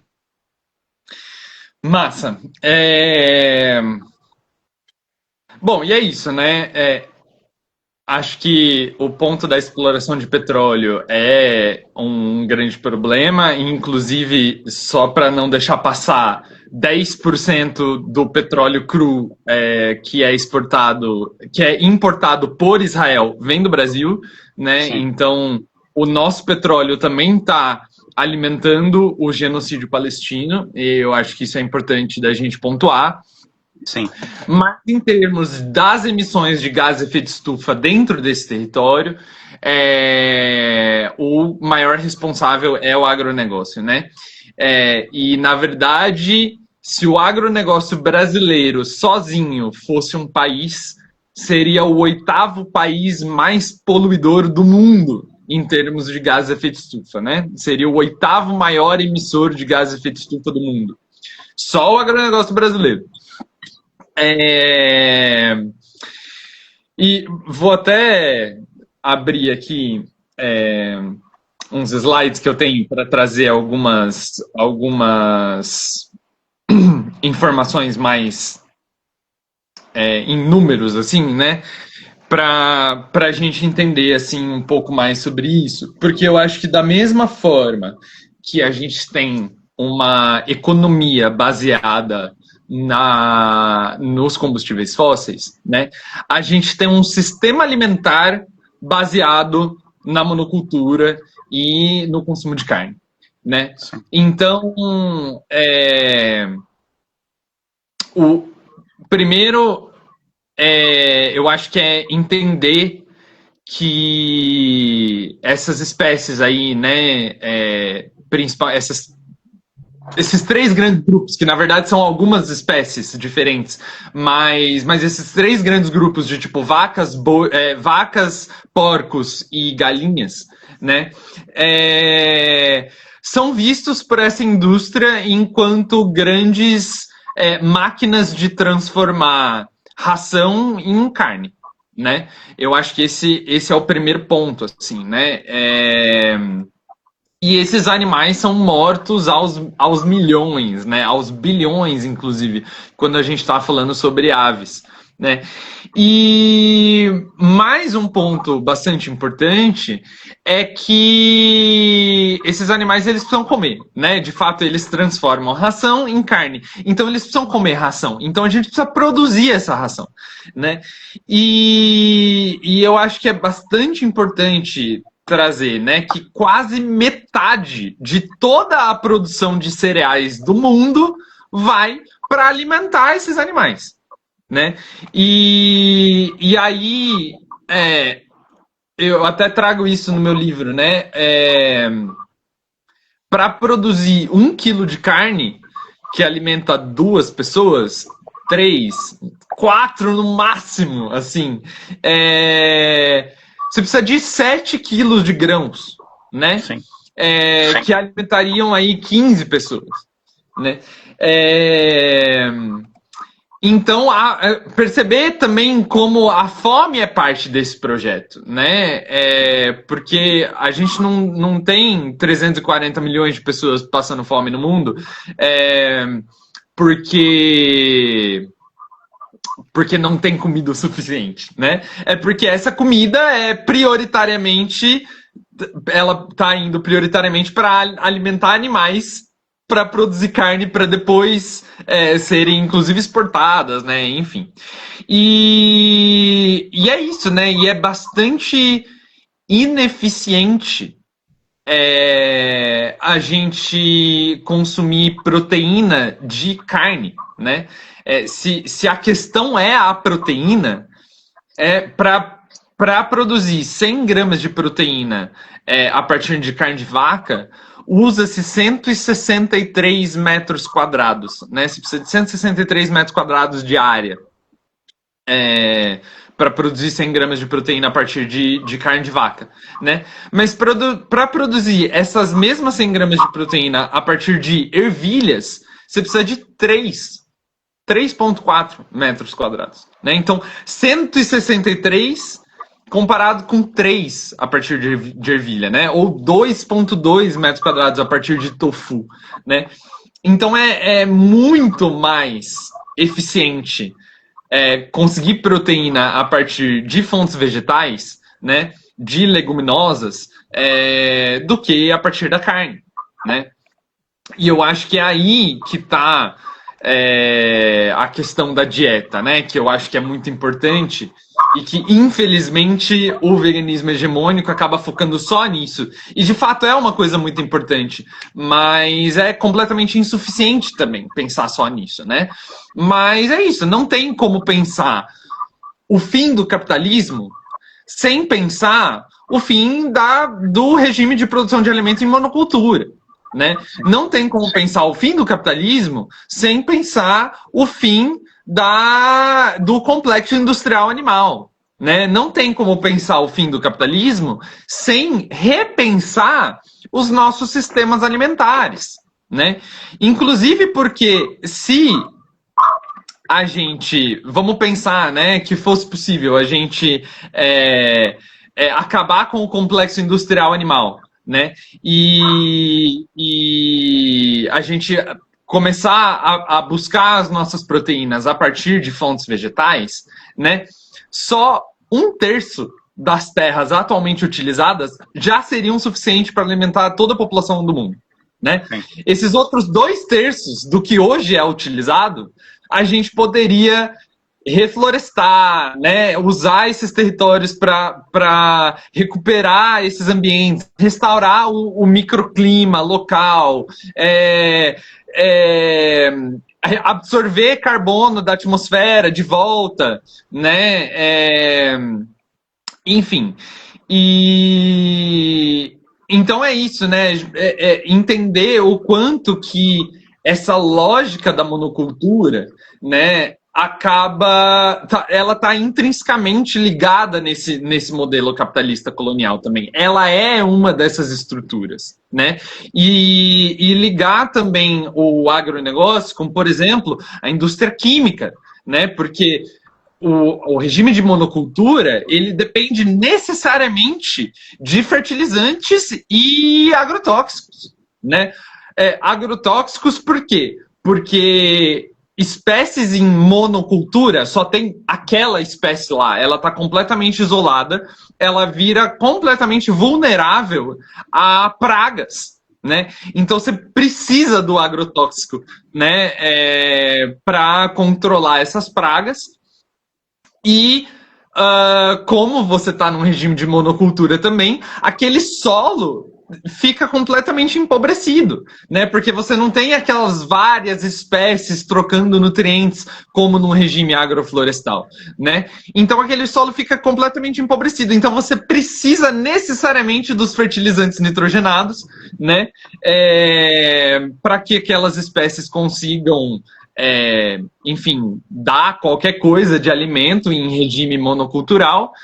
E lembrando que os fertilizantes nitrogenados, além deles matarem os micro-organismos do solo, né, que também gera uma certa emissão de gás de efeito estufa, porque querendo ou não, micro-organismos no solo são seres vivos e eles são feitos de carbono, e quando eles morrem, eles se decompõem, eles emitem gás metano, né? Então, não só matam os micro-organismos do solo, que libera gás de efeito estufa, mas o próprio fertilizante nitrogenado também emite óxido de nitrogênio, né? E o N2O, né? E que é um gás 285 vezes mais potente para o efeito estufa do que o próprio CO2, né? Sim. Então, assim, é essa grande máquina de produzir do jeito que maximiza o lucro, mas que ao mesmo tempo maximiza todos os danos ao meio ambiente, maximiza a desigualdade social, maximiza o impacto ambiental e climático, maximiza toda essa destruição, né? Então é isso, assim, não tem como falar sobre o fim do capitalismo sem uma reforma agrária extremamente popular, né? Sem a gente, de fato, conseguir repensar os nossos sistemas de produção de alimentos, assim, né? E, inclusive, a gente fala não só sobre repensar essa produção de alimentos, mas repensar a nossa própria relação com a terra, né? E essa separação que existe entre campo e cidade, né? E essa coisa que é bem absurda, assim, inclusive. Acho que também é importante dizer que o agronegócio só funciona do jeito que funciona porque também existem as megalópolis, né? E esses polos urbanos industriais que também não fazem sentido nenhum, né? Eu sinto que no mundo do bem viver, em um mundo que consiga abarcar ecossocialismos e anarquismos e perspectivas indígenas, megalópolis são coisas que não fazem sentido, assim, sabe? Perfeita a sua fala. A gente ainda tem 15 minutos. Assim, uma coisa que chamou muita atenção, né, para a gente entender como o escândalo que foi a compra da Monsanto, né, em 2018 pela Bayer, né? Então, assim, só por aí a gente pesquisem, pessoas, amigos, amigues, pesquisem, porque dão lá um Google, pesquisem, porque eles nos envenenam e eles nos tratam do nosso envenenamento, envenenam a nossa comida e nos tratam. É louco a coisa. Não é algo abstrato, é algo planejado. Coisa é complicado. Eu deixo, assim, eu volto para me despedir, mas eu deixo você com as suas considerações finais. Eu sei também que você quer terminar com um poema também, mas eu deixo você antes do poema com as suas considerações finais, e aí eu volto aqui para agradecer tudo isso aí. Explorei pra caramba hoje, hein? Eu acho que é isso, assim, eu acho que queria, só para também fechar, voltando no título da live, né, que a gente falou da desistência da espécie,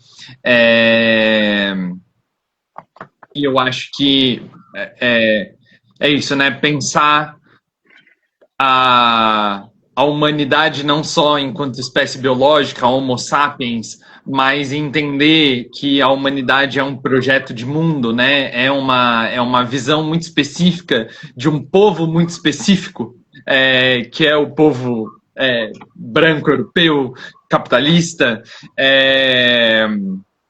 e que é isso, né? Inclusive a Silko, no livro Afroism, ela fala, né, que humano vai muito além de ser da espécie Homo sapiens, né? Humano, na verdade, diz respeito a um jeito ideal de ser Homo sapiens, e que quanto mais o seu jeito de ser Homo sapiens se aproxima do jeito do homem branco, sem deficiências, hétero, magro, rico, do norte global, né? Quanto mais o seu jeito se aproxima, mais humana você é considerada, né? E ela fala, eu também era desse tipo de ativista negra, de falar, nós também somos humanos, né? Mas é isso, né? Tipo, até quando a gente vai ficar pedindo para esses homens brancos nos considerarem humanos, né? E até quando a gente vai ficar solicitando essa carteirinha de humanidade para esses homens brancos, para que eles nos reconheçam enquanto humanos, para que reconheçam que temos direitos humanos, né? E que primeiro que essa luta, ela nunca acaba, né? A gente está aí desde sempre lutando por direitos humanos, e esses direitos, mesmo quando eles são reconhecidos no papel, eles não são reconhecidos na vida real, né? Porque é isso, Gaza não deveria estar acontecendo se for ler lá a Carta dos Direitos Humanos, né?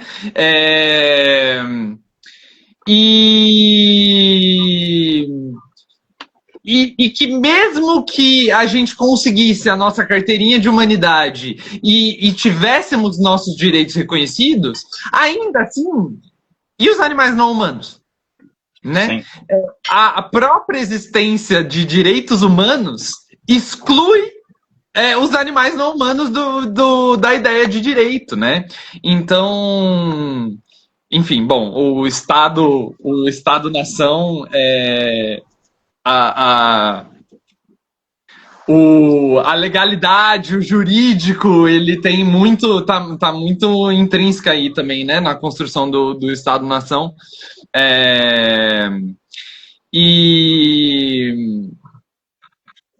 Então é um pouco isso, assim, né? Entender também o quanto que desistir da espécie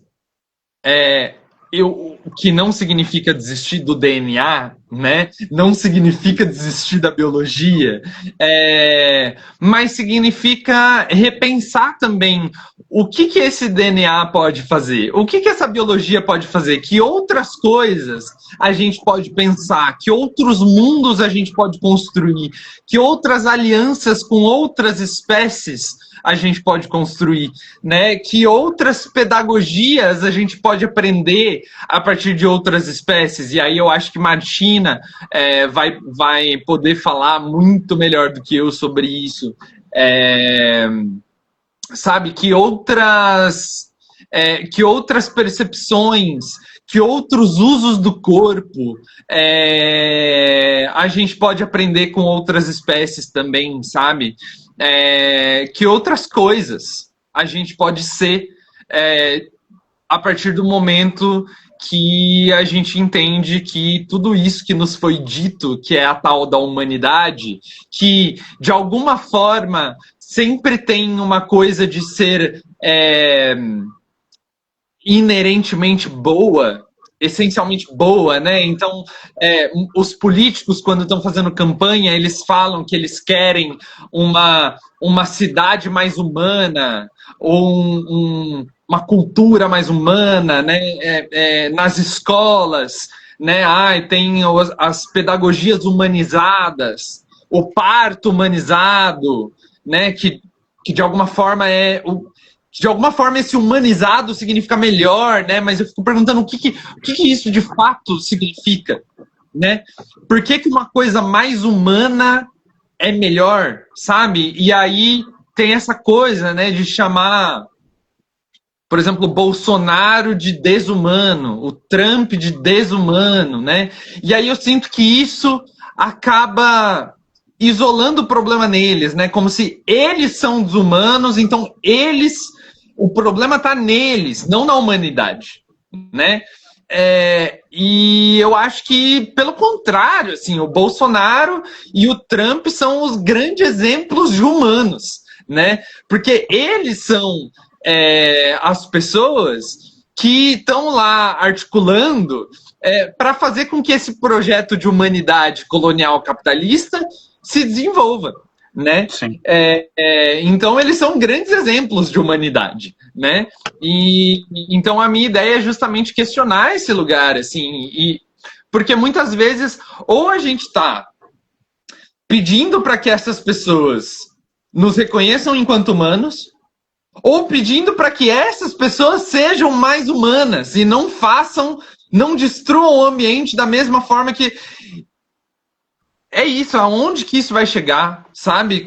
E quanto tempo já a gente está nessa estratégia e não chegamos a lugar nenhum, sabe? Então, eu acho que, pelo contrário, assim, eu acho que não posso deixar de citar também o trabalho de Anaí Gabriela Gonzalez, que também é diretora da Revista Latino-Americana de Estudos Críticos Animais. Ela tem um artigo que chama Deshacer la especie hacia un antiespecismo em clave feminista queer, né? Então, desfazer a espécie rumo a um antiespecismo feminista queer. E ela fala sobre o quanto que, justamente pelo humano ser reconhecido apenas os homens cis brancos, proprietários, alfabetizados, né? Se humano é isso, então mulheres nunca foram reconhecidas como plenamente humanas. Dissidências de gênero nunca foram reconhecidas como plenamente humanas, né? Pessoas racializadas nunca foram reconhecidas como plenamente humanas. Então, a partir daí, o animal se torna um ponto de encontro, né? A partir daí, o animal e a reivindicação dessa animalidade se torna um lugar em potencial de resistência, né? E aí, enfim, inclusive tem um outro artigo de Anaí, que a Anaí escreve junto com Martina, que chama Alianças Selvagens, né? Que fala justamente sobre essa possibilidade de encontro e de construção de mundos multiespécies, né? Então, enfim, era um pouco disso que eu queria trazer. E aí finalizo, então, com um poema de Martina Davidson, é um poema que eu carrego muito comigo, assim, eu estou sempre declamando ele por aí, porque eu acho ele muito, muito, muito potente. E Martina diz assim: outro dia apareceu uma notícia no jornal da televisão. Era sobre uma onça pintada, rodeada por fogo, uma mistura entre insalvável e invencível.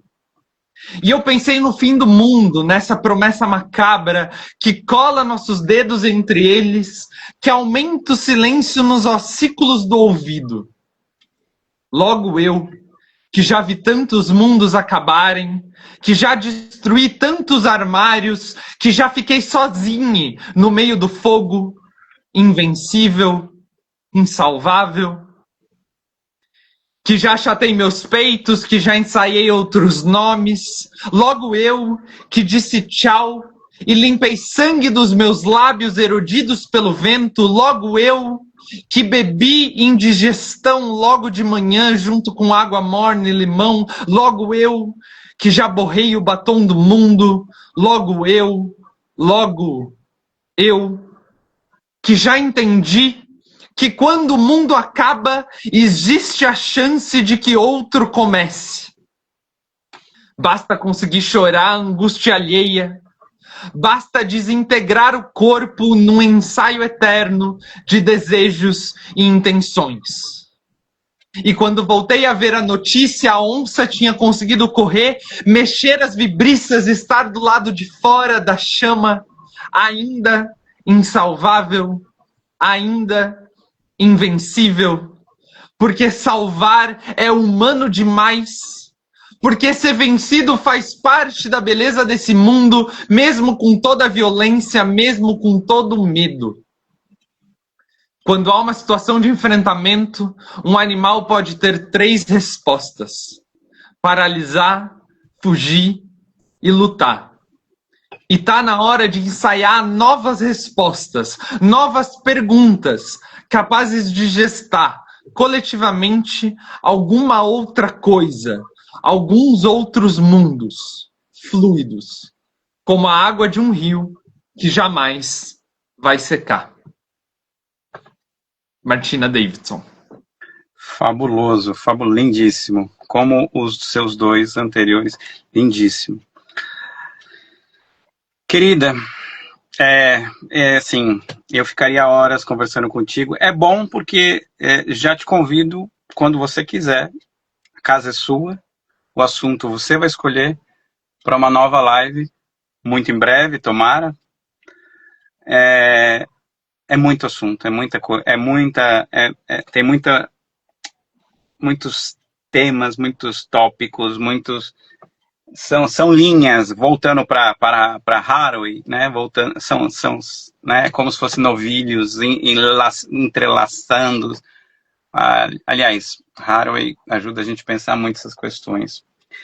Como que te acham pessoas, amigas, comprem os livros da Mar, falem com ela direto, sigam-na.